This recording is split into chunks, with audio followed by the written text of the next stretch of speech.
జై గురుదేవ్. అందరికీ తెలుగు కొత్త సంవత్సరం ఉగాది శుభాకాంక్షలు. ఈ యొక్క ఉగాది పేరు విశ్వావసు, అంటే మంచి విశ్వాన్ని అంతటిని కూడా వసుదైక కుటుంబంగా ఉంచేటువంటి సంవత్సరం ఇది అనేటువంటి అర్థంతో స్ఫురిస్తుంది.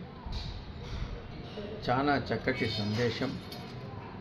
ప్రపంచమంతా కూడా ఎవరికి వారు ఐసోలేటెడ్గా విడిపోతున్న ఈ రోజులలో విశ్వాన్నంతటిని కలిపేటువంటి విషయం అనేది చాలా అద్భుతమైనటువంటి విషయము.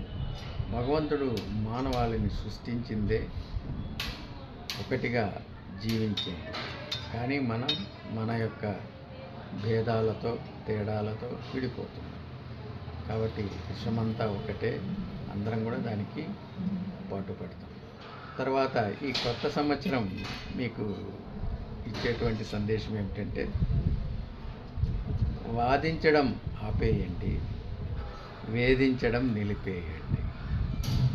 అంటే వాదించడం అంటే అనవసరంగా కొన్ని విషయాలలో ఇతరులతో వాదించడం వలన ఎలాంటి ఉపయోగము ఉండదు, కేవలం వాళ్ళతో చెడు కావడం తప్పితే.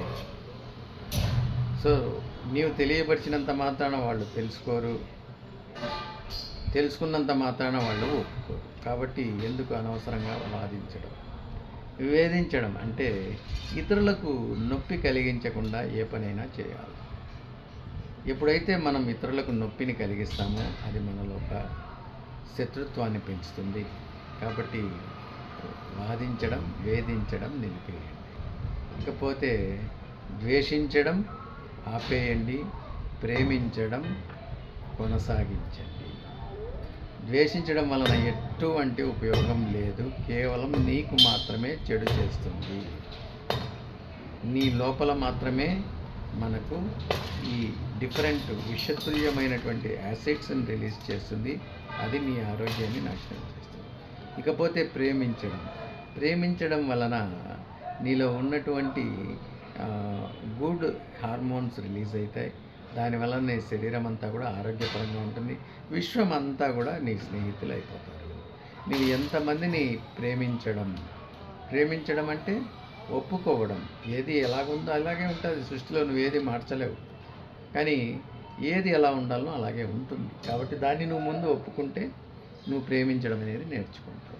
ఎప్పుడు నువ్వు ప్రేమిస్తావో అందరినీ, ప్రపంచమంతా కూడా నిన్ను కూడా ప్రేమిస్తుంది. నిన్ను కూడా విశ్వానికి ఒక నాయకుడిగా ప్రేమిస్తుంది. కాబట్టి మనం చేయవలసిన పని ఈ రెండు ఎవరైతే చేస్తారో వాళ్లకు అన్ని మిగతావన్నీ కూడా ఆటోమేటిక్గా సమకూరుతాయి. సో అందరికీ మరొక్క మారు నూతన ఈ కొత్త సంవత్సర శుభాకాంక్షలు తెలియజేసుకుంటూ జై Gurudev. Thank you very much.